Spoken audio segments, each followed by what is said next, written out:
Good morning. I can tell you the juice is really kicking in now. Last week, like I was talking about determining the nature of change, and I think I was talking about a little bit about free will and about everything is choice. But in order to have choice, you have to develop your faculty of reason and you have to make the unconscious conscious. If you want to determine the nature of change, you have to make the unconscious conscious. And then we get all these people who don't make the unconscious conscious, who are conditioned in a lot of them from a gilded cage. You know, they're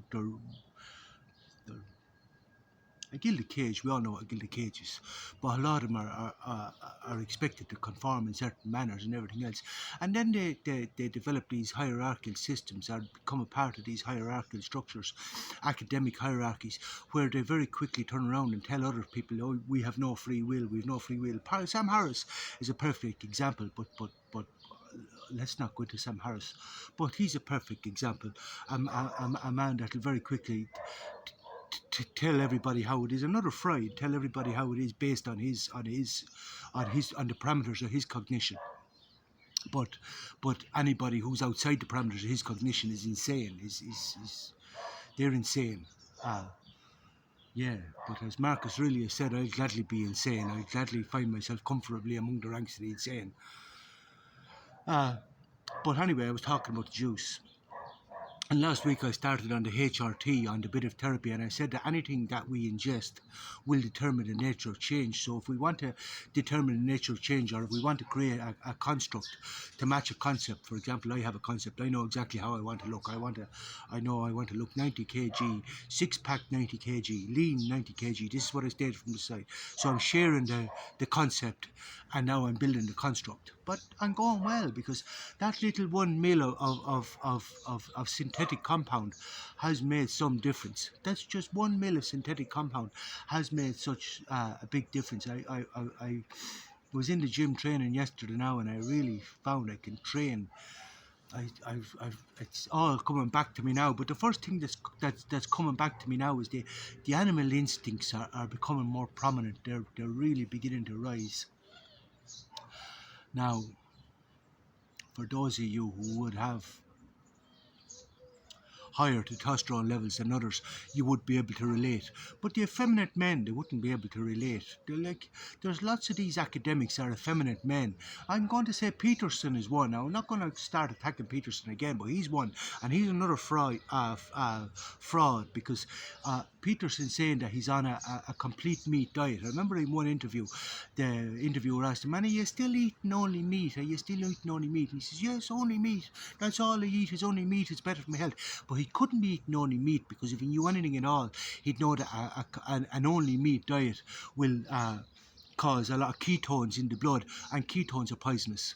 So his breath will start to stink, and then his hormones will be out of sync, and eventually it'll kill him. And if he stays on a too many ketones in the diet, will kill you. That'll kill you. So he can't be on a completely all meat diet. He's a fraud. Like he just likes to pretend he's a savage, or he likes to pretend he's a monster.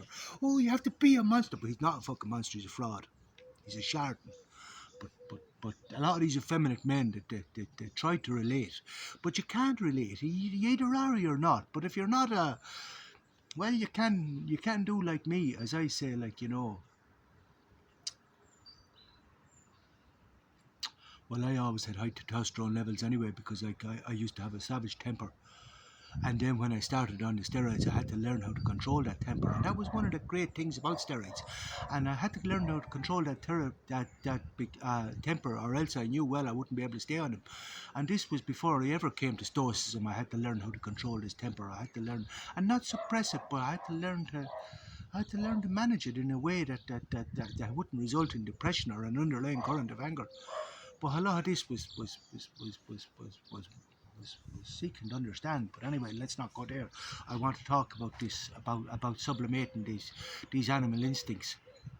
Because I say a lot of men write about these animal instincts and the consequences of it. And if you for example, if you don't learn how to sublimate these right, like for example Tyson, like if you don't learn how to sublimate these right, anger, for example, if you suppress these in order to be socially acceptable. Like, if you don't learn how to sublimate them right, if you don't, and this is true understanding, but if you just suppress them because anything else wouldn't be socially acceptable, it's going to result in depression. And any underlying current of anger is going to result in depression, and that is for sure. Anything you suppress nothing. But this is why I say modern Stoicism doesn't really work. Traditional Stoicism gives you a completely different perspective and a way of looking at life, where there is no anger. These negative emotions don't arise because you don't credit these people with uh, responsibility for their actions. You look past them. You're playing a different game. You're playing a different game. You're playing chess with the universe, but you're playing a different game because it's a game between fate and free will. So, for example, like when I looked at the thing at decided on the hormone replacement therapy last week, I had to decide. I had to make decisions, but none of them were based on fear. Like, I had to say to myself, I had to contemplate the consequences. Yeah, we could get an enlarging prostate again. It's very likely that the pain will come back in my hands again. I get arthritis again. So we had the fear of getting sick, and we had the fear of death. But as I said last week, it's not a premature death. It's just death. It's just a, death. Is easy.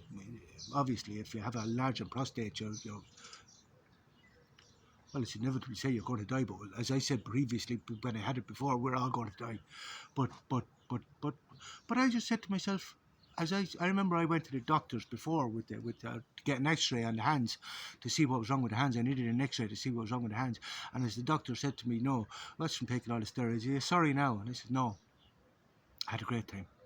I said, "I had a great time." And now I'm beginning to understand and remember why I had a great time.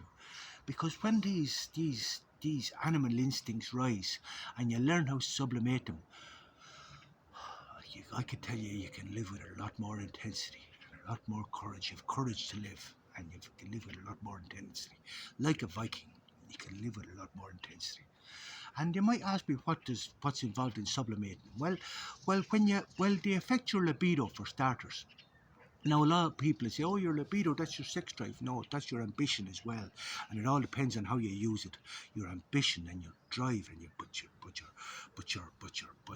general virility and zest for life. Your animal aggression, maybe even we can even call it that. Your toxic masculinity.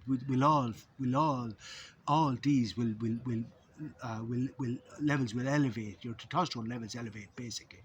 But basically, you could then have a choice to make. You could decide to go and have a wank in the shower and make that the highlight of your day, or you could sublimate. Good morning. Or you could say to yourself, "No, let's sublimate this," and then you choose to hold all this and use it differently. Like, you go to the gym and by Jesus, you could train hard, much harder than say the previous few weeks, which I was really getting tough. But now it's all coming back to me. Now we're training hard, and by Jesus, boys, you train like an animal. You train like an animal.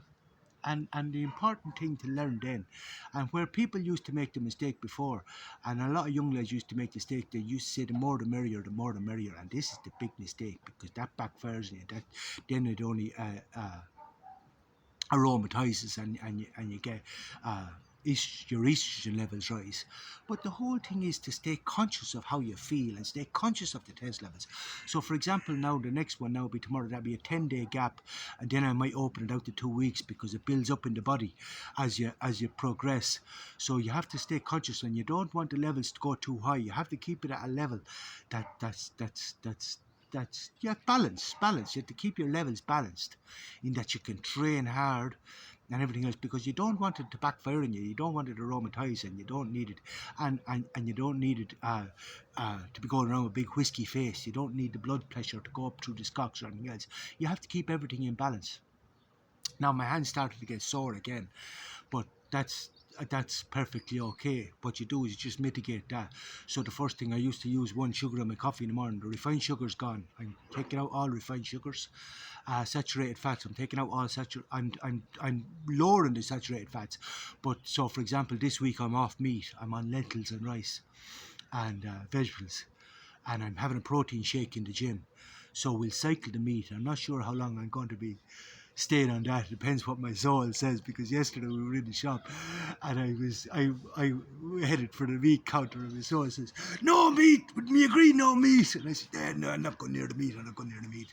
Lentils. So we had to so I wanted lentils now. But lentils is a superfood, and it's if it's prepared right, it's absolutely delicious, really delicious. Yeah, make it off this. Right, good morning.